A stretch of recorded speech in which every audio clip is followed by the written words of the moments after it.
Sumainyo ang Panginoon. At sumaiyo rin. Ang mabuting balita ng Panginoon ayon kay San Lucas. Papuri sa iyo, Panginoon. Noong panahong iyon, ang Anghel Gabriel ay sinugo ng Diyos sa Nazareth, Galilea, sa isang dalaga na ang pangalay Maria. Siya'y nakatakdang ikasal kay Jose, isang lalaki buhat sa lipi ni Haring David. Paglapit ng anghel sa kinaroroonan ng dalaga, binati niya ito, "Matuwa ka, ikaw ay kalugod-lugod sa Diyos," wika niya. "Sumasayo ang Panginoon." Naglumihanan si Maria sa gayong pangungusap at inisip niyang mabuti kung ano ang kahulugan niyon. Kaya't sinabi sa kanya ng anghel, "Huwag kang matakot, Maria, sabagat kinalulugdan ka ng Diyos. Makinig ka, ikaw ay maglilihi at manganganak ng isang lalaki, at siya'y tatawagin mong Jesus. Magiging dakila siya at tatawaging anak ng kataas-taasan. Ibibigay sa kanya ng Panginoong Diyos ang trono ng kanyang amang si David. Maghahari siya sa angkan ni Jacob magpakailanman, at ang kanyang paghahari ay walang hanggan." "Paanong mangyayari ito gayong ako'y dalaga?" tanong ni Maria. Sumagot ang anghel, "Bababa sa iyo ang Espiritu Santo at lililiman ka ng kapangyarihan ng kataas-taasan. Kaya't banal ang ipanganganak mo at tatawaging anak ng Diyos. Natatandaan mo ang iyong kamag-anak na si Elizabeth. Alam ng lahat na siya'y baog, ngunit naglihis siya sa kabila ng kanyang katandaan. At ngayoy ika-6 na buwan na ng kanyang pagdadalang tao, sabagat walang hindi mapangyayari ang Diyos." Sumagot si Maria, "Ako'y alipin ng Panginoon. Mangyari sa akin ng iyong sinabi." At nilisan siya ng anghel.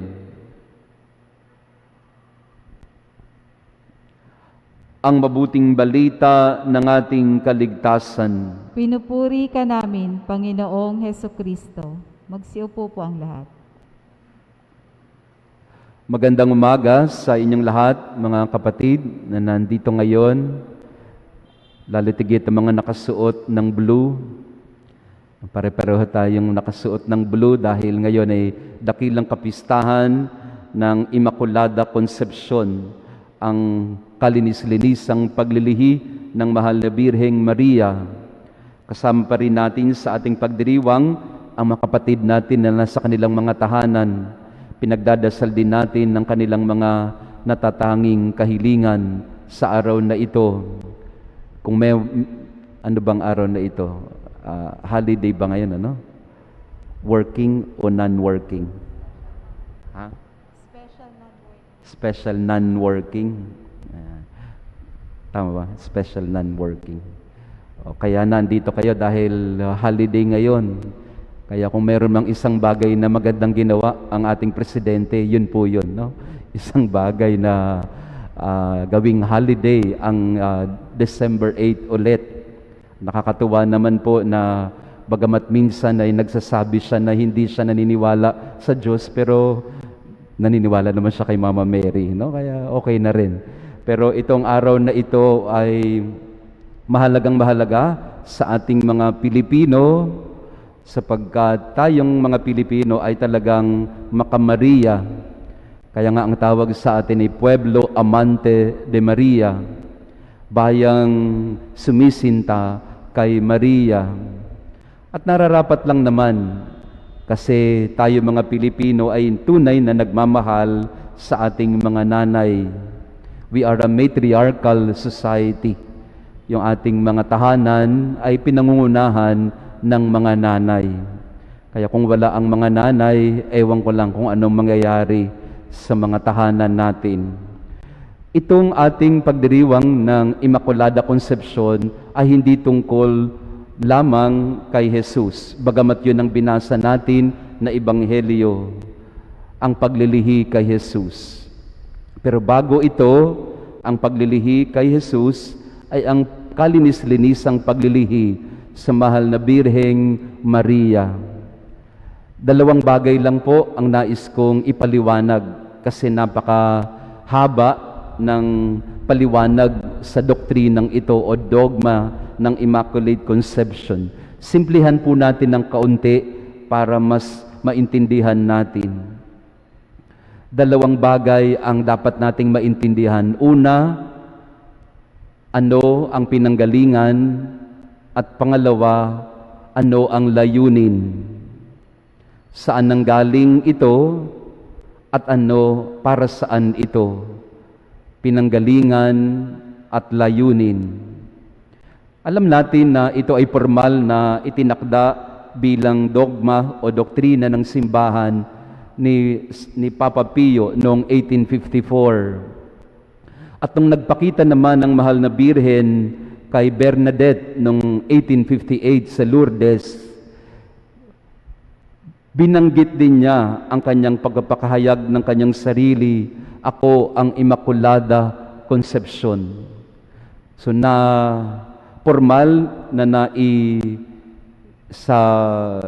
naisakatuparan o kaya'y nailagay sa formal na doktrina ng simbahan noong 1858 o 1854 at binigyan ng confirmation ng Saint Bernadette sa Our Lady of Lourdes ng 1858. Pero bago pa man ang mga formal na pagtatanghal ng ganitong pananampalataya natin, nandun na sa tradisyon ng mga unang Kristiyano ang kanilang paniniwala na ang mahal na ina ng Diyos ay ipinaglihing sa kalinis-linisang paraan, walang bahid, dungis at sala.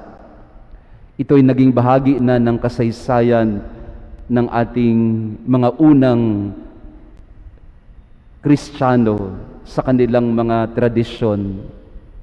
At makikita din natin ito sa aklat, banal na aklat sa Biblia. Kaya ito yung unang pagbasa natin. Ano ang pinanggagalingan ng ating paniniwala ng Immaculada Concepcion? Ang pinanggalingan, si Adan at Eva. Hindi naman ho si Maria o si Jesus ang mga unang pinaglihi ng walang sala. Si Adan at Eva, ang mga unang nilikha na walang bahid, dungis ng kasalanan. Kung babalikan mo ang paglilikha sa mga unang araw, unang 5 araw, nilikha ng Diyos ang lahat. Ang kalawakan, ang mga planeta, ang dagat, ang mga hayop, mga halaman, nilikha niya ang lahat. At araw-araw, sa unang 5 araw, binabanggit sa Genesis, and He found it good. Mabuti ang ginawa ng Diyos.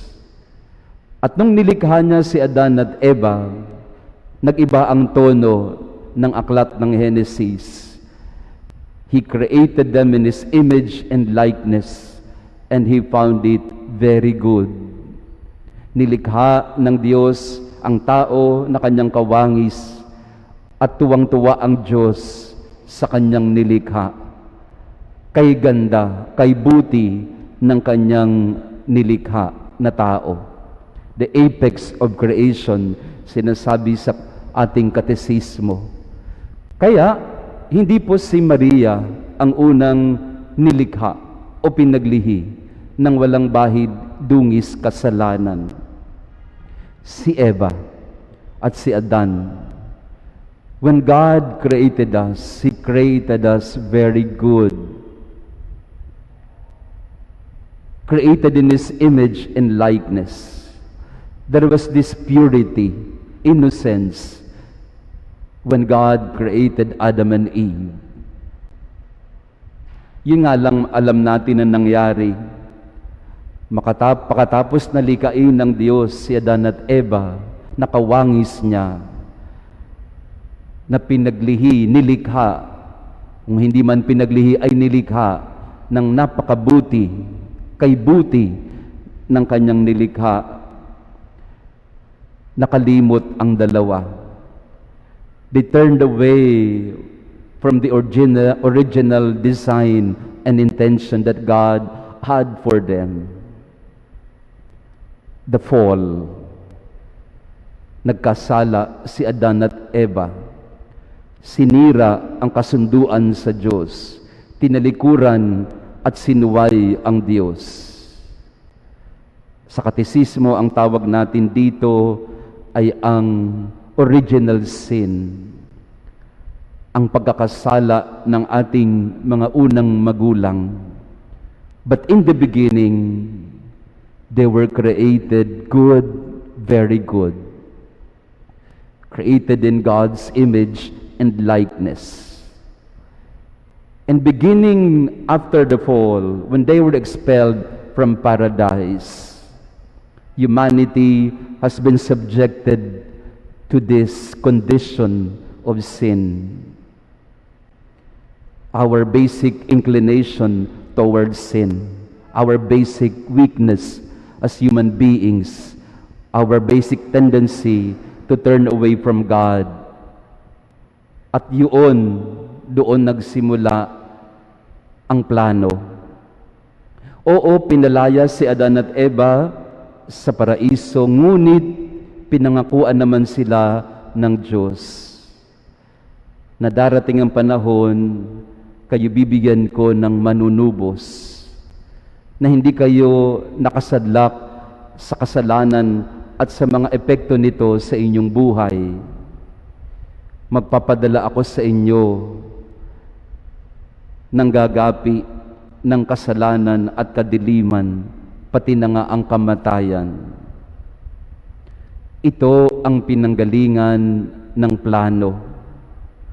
So pinanggalingan at para saan?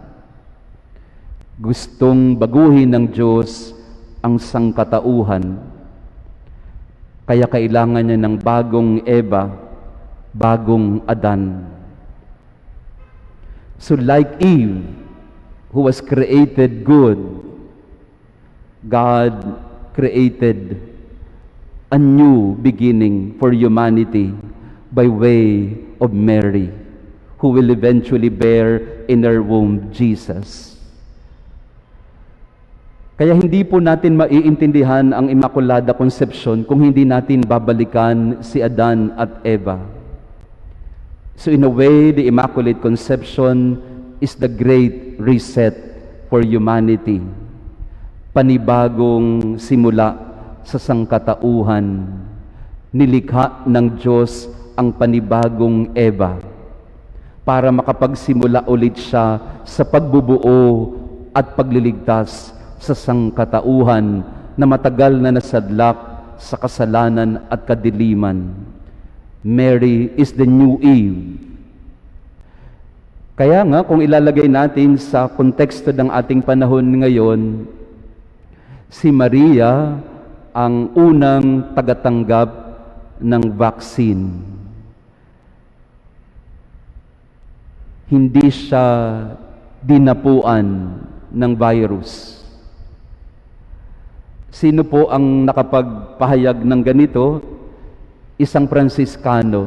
Ang sabi niya, what happened to Mary is called preservative redemption. Si John Duns Scotus. Ang sabi niya, si Maria ay tao, katulad natin. Pero iniadya siya ng Diyos sa bahid ng kasalanan. In a crude way and analogy, parang si Maria ang ginawa ng Diyos na unang tagatanggap ng vaccination. Para saan? Para sa kanyang misyon na magiging tagapagdala ng anak ng Diyos. Kaya tingnan natin sa konteksto ng pandemic, ang Immaculate Conception ay ang pagsisimula ulit ng sangkatauhan. Pero paano makapagsisimula ang sangkatauhan pagkatapos ng virus? Kailangan ng vaccine. Kailangan dumating na ang panahon na hindi ka nadadapuan nito at kailangan may mauna na tatanggap nito. Ganon ang nangyari kay Maria. Gustong simulan ng Diyos na baguhin ang sangkatauhan. Gustong isakatuparan ng Diyos ang kanyang plano na iligtas ang lahat. Pero kailangang may magsimula. Kailangang may tumanggap ng biyaya ng kalinis-linisang paglilihi para ang mga ipanganganak sa mga susunod na panahon sa pamamagitan ng anak ng Diyos sa sinapupunan ni Maria ay makatanggap na ng kaligtasan dahil sa Kaniya. Kaya napakaganda yung pagdiriwang natin ngayon ng Immaculate Conception sa panahon ng pandemya kasi gusto na rin nating magsimula ulit. Yun ang papel ni Maria. She started the new creation. Eve started the original creation. But Adam and Eve fell from the grace of God. So Jesus, God, had to make a reset for humanity. And it had to start with someone named Mary. Isang dalaga mula sa Nazareth, Galilea. Siya ang magsisimula ng bagong sanlilikha sa pamamagitan ni Jesus. Kaya sa misang ito at sa pagdiriwang natin sa araw na ito, hilingin natin sa mahal na Inang Maria na makapagsimula din tayong muli sa ating mga buhay. Maraming nangyari sa atin sa loob ng 9 na buwan na ito ng quarantine at lockdown, at maraming sinira, madami ang mga bagay na naapektuhan. Kailangan natin ng bagong simula.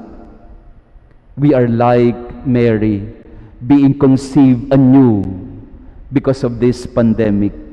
And we need to be vaccinated with a new sense of purpose, with new hope, with new courage, because we have been devastated by this virus. Kung ang sangkatauhan ay nalugmok sa kasalanan, si Maria ang naging medisina ng Diyos para simulan ulit ang pagbabago ng sangkatauhan. Pagdasal natin na ang bawat isa nawa ay magkaroon ng bagong pag-asa sa ating buhay sa mga panahong ito, pakatapos at sana'y matapos na ang krisis na ito.